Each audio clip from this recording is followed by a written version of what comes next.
माया और लियू बेहतरीन दोस्त थे। वो हाई की गली में रहते थे और रोज़ाकटे खेलते थे। माया को रंगीन तस्वीर बनाना बहुत पसंद था, जबकि लियू को अपने ब्लॉक्स से चीजें बनाने में मजा आता था। एक धूप वाली दोपहर, माया और लियू के घर के पिछवाड़े में ब्लॉक्स से एक शानदार महल बना रहे थे। उन्हें बहुत मजा आ रहा था और उनकी हंसी हमें गूंज रही थी। अचानक बेन नाम का एक नया लड़का सहन के किनारे पर नमोदार हुआ। बेन महल में नया आया था और वहां अकेला खड़ा बहुत ज्यादा सलग रहा था। इसने माया और लियू को खेलते हुए देखा। इसकी आंखों में ख्वाहिश थी। बेन आहिस्ता आहिस्ता माया और लियू के करीब आया। उसके कदमों में हल्की सी झिझक थी, जैसे वो सोच रहा हो कि क्या वो उनके खेल में शामिल हो सकता है या नहीं। इसके चेहरे पर एक शर्मीली सी मुस्कुराहट थी, जैसे वो अपनी ख्वाहिश को छुपाने की कोशिश कर रहा हो। इसने उनके महल की तारीफ की। वाह, ये तो बहुत खूबसूरत है। तुम लोगों ने ये कैसे बनाया? इसकी आंखें तारीफ से खुली हुई थी, जैसे वो वाकई उनके काम से मुतासिर हुआ हो। ये बहुत खूबसूरत लग रहा है। क्या मैं भी खेल सकता हूं? इसने उम्मीद से पूछा। लीवा चिकचाया। इसके चेहरे पर एक लम्हे के लिए तजब्जुब का साया आया। इसे माया के साथ खेलना पसंद था, सिर्फ दूही। अंदूनों क्या पनिया एक खास दुनिया थी, जहां वह अपनी खली की सलाहियतों को आजादाना तौर पर इस्तेमाल कर सकते थे। इसे अपने खेल खुद ही खेलना अच्छा लगता था। वह अक्सर अपने ख्यालात में गम होकर ब्लॉक्स से मुख्तलिफ चीजें बनाता रहता था। इसे यकीन नहीं था खहू अपने ब्लॉक सावर अपने दोस्त को क्सीनिया के साथ शेयर करना चाहता है। इसके दिल में एक अजीब सी शिमिश थी। हाँ, तुम खेल सकते हो, माया ने जल्दी से कहा, बैंक की ख्वाहिश को महसूस करते हुए। इसकी आवाज में खुशी और जोश था। इसे नए दोस्त बनाना पसंद था और उसने सोचा कि बैंक को अपने खेल में शामिल करना मजा आएगा। इसने सोचा कि नए ख्यालात और नए दोस्तों के साथ खेल नाजियाद दिलचस्प होगा। लियू ने थोड़ा सामना बनाया। इसके दिल में एक अजीब सी बेचैनी थी, जैसे वो कुछ खो देने वाला हो। वह बदमाश नहीं बनना चाहता था, लेकिन उसे इस बारे में यकीन नहीं था कि बीन के शामिल होने से इनका खेल कैसे बदलेगा। इसने माया की तरफ देखा, फिर बीन की तरफ, जैसे वह हम दोनों के दरमियान कोई फैसला करने की कोशिश कर रहा हो। इसके चेहरे पर एक इश्क वाला तासर था। वो सोच रहा था कि क्या वह अपने दोस्तावर ब्लॉक्स को किसी ने के साथ शेयर कर पाएगा या नहीं। माया की दावत पर बीन का चेहरा हरवशन हो गया। वो खुशी से चमका था, जैसे इसने कोई खजाना पा लिया हो। वो जोश से उनके साथ शामिल हो गया, उनके खेल का हिस्सा बनने के लिए बेचैन था। इसने फौरन अपने दोस्तों के साथ खेलना शुरू कर दिया, जैसे वो हमेशा से इनका हिस्सा रहा हो। इसके पास महल के लिए कुछ दिलचस्प ख्यालात थे और उसने जो शुखरुश से तामीर शुरू कर दी। इसने अपने ख्यालात को अमली जामा पहनाने के लिए हर मुमकिन कोशिश की। जैसे जैसे वो खेलते गए, बेन ने खेल तजवीज करता रहा, ऐसे खेल जिनमें माया शामिल न थी। वह अपने दोस्तों को मुख्तलिफ खेलों में मशगूल करने की कोशिश करता रहा। वह लियू से सरगोशी करता, चलो खलाई जहाज बनाते हैं, सिर्फ हम दोनों। इसकी आंखों में एक चमक थी, जैसे वो कोई बड़ा राज बता रहा हो। लियू खुद को फंसा हुआ पाया। वह बीन की बातों में आकर उलझन में पड़ गया। इसे बैंक के तजवीज कर दहने खेल पसंद आए। वहां खेलों में मगन हो गया और वक्त का पता ही न चला।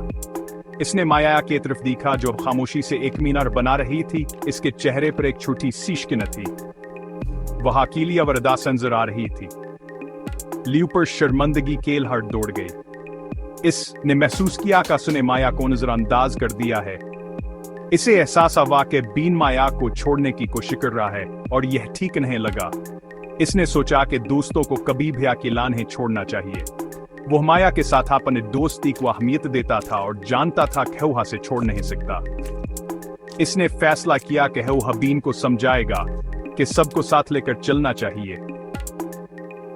लियू ने बीन से बात किया और इसे समझाया कि माया को भी ये खेल में शामिल करना चाहिए। बेन ने अपनी गलतियत सलीम की और सबने मिलकर दोबारा खेलना शुरू कर दिया।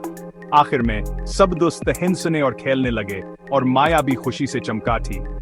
उन्होंने सीखा कि दोस्ती में सबको शामिल करना जरूरी है।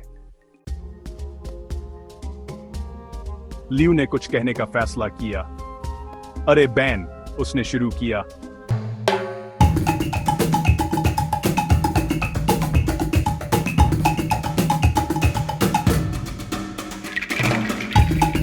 क्यों ना हम सब इकट्ठे खेलें? हम महल के साथ एक खलाई जहाज बना सकते हैं। बेन की मुस्कुराहट मांद पड़ गई। लेकिन मैं सिर्फ तुम्हारे साथ खेलना चाहता था, वह मायूस होकर बड़बड़ाया। माया ने ऊपर देखा, इसके चेहरे पर एक उम्मीद भरा तासर था। इसने लियू के अपनी दोस्ती के लिए खड़े होने की तारीफ की। इसे एहसास हुआ कि सच्चे दोस्त हर हाल में साथ रहते हैं। लियू ने बैन की तरफ देखा, इसका तासर मजबूत था। माया मेरी दोस्त है और हम हमेशा इकट्ठे खेलते हैं। तुम हमारे साथ शामिल हो सकते हो, लेकिन हम किसी को नहीं छोड़ रहे। बैन ने लियू से माया की तरफ देखा। उसका चेहरा नरम पड़ गया। उसे एहसास हुआ कि इसने उनके दरमियान आने की कोशिश करके गलती की है। ठीक है, उसने आहिस्ता से कहा, चलो सब इकट्ठे खेलते हैं। और उन्होंने ऐसा ही किया। उन्होंने एक शानदार महल बनाया जिसके साथ एक खलाई जहाज खड़ा था। वो हंसे और खेले, उनके पिछले इख्तिलाफात भूल गए। इस दिन से माया, लियू और बेन सब इकट्ठे खेलते थे। वो हर रोज पार्क में मिलते, हंसते, खेलते और एक दूसरे के साथ हुकत गुजारते। इन्होंने सीखा कि दोस्ती सबको शामिल करने और एक दूसरे के लिए मौजूद रहने के बारे में है। जब कोई गिर जाता तो दूसरे से उठाने के लिए हमेशा हम मौजूद होते। लियू ने असदना एक कीमती सबक सीखा। उसने सोचा कि दोस्ती सिर्फ खुशी के लम्हात में नहीं, बल्कि मुश्किल वक्त में भी हम होती। इसने सीखा कि वफादारी अपने दोस्तों के साथ सच्चे रहने के बारे में है, चाहे कितना ही मुश्किल क्यों न हो। जब बीन को मुश्किल पेश आए तो लिवा और माया ने इसका साथ नहीं छोड़ा। इसे एहसास हुआ कि सच्चे दोस्त सितारों की तरह होते हैं। वो हमेशा चमकते रहते हैं, चाहे बादलों के पीछे छुपे हों। जब आप उन्हें नहीं देख सकते तब भी आप जानते हैं कि वो हमेशा मौजूद हैं। यह एहसास दिल को सुकून देता है और एतमाद बढ़ाता है, और यह लम्हा तफर्क डालता है। यह जानना कि आपके पास ऐसे दोस्त हैं जो हर हाल में आपके साथ हैं, जिंदगी को खूबसूरत बनाता है। जैसे हैनो ने बैंक को अलविदा कहा, माया ने लियू की तरफ शुक्रगुजार मुस्कुराहट के साथ रख किया। इसलिम है में इनकी दोस्तियां और भय मजबूत हो गई। मेरा साथ देने का शुक्रिया लियू, इसने कहा। तुमने हमेशा मेरा साथ दिया है और मैं इसके लिए बहुत शुक्रगुजार हूं। तुम बेहतरीन दोस्त हो जो कोई मांग सकता है। लियू ने मुस्कुराकर जवाब दिया, हमेशा माया, हम हमेशा एक दूसरे के साथ रहेंगे। तुम भी मेरी बेहतरीन दोस्त हो माया, लियू ने मुस्कुराते हुए जवाब दिया। इसने अपने अंदर एक गर्मी फैलती महसूस की, इत्मीनान और खुशी का एहसास। वह जानता था कि सच्ची दोस्ती हमेशा हम तफक्क होने या एक जैसे मुशागले रखने के बारे में नहीं है। यह एक दूसरे के लिए मौजूद रहने के बारे में है, हर हाल में। जैसे ही वह हाथ में हाथ डालकर घर चले गए, लियू ने इन तमाम महमजोई के बारे में सोचा जो हाथे करेंगे, जैसा कि सच्चे दोस्त हमेशा करते हैं। वो जानता था कहानी की दोस्ती का बंधन पहले से कहीं ज्यादा मजबूत था। उनके मुश्तरके तजुर्बे और एक दूसरे के लिए उनकी गैर मुतज़लज़ल वफादारी से तक़वियत मिली थी। लियू ने महसूस किया कि वफादारी एक कीमती तहफ़ा है। यह एक तहफ़ा है जो हम दूसरों को देते हैं, बल्कि एक तहफ़ा जो हम खुद को देते हैं। वफादारी का इंतखाब करके हम मेहरबानी, हमदर्दी और समझदारी का इंतखाब करते हैं। हम खुद के बेहतरीन वर्जन बनने का इंतखाब करते हैं, और एक ऐसी दुनिया में जो कभी कभी सरदावर तन्हा महसूस हो सकती है। वफादारी उम्मीद किया एक करना है जो हमें याद दिलाती है कि हम अकेले नहीं। जैसे हेली वासरात सो गया, वह मुस्कुराया। इस कादल अपने शानदार वफादार दोस्त माया के लिए शुक्रगुजारी से भरा हुआ था।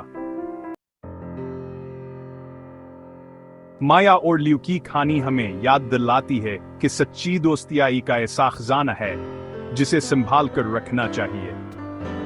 यह हमें सिखाती है कि वफादारी सिर्फ एक लफ्ज़ नहीं है, बल्कि जिंदगी गुजारने का एक तरीका है।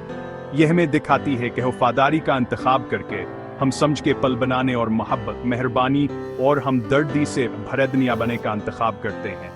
तो आइए हम सब माया और ल्यू की तरह बनने के कोशिश करें, वफादार और सच्चे दोस्त जब एक दूसरे के साथ खड़े रहते हैं, चाहे जिंदगी में कोई भी चैलेंज क्यों ना आए।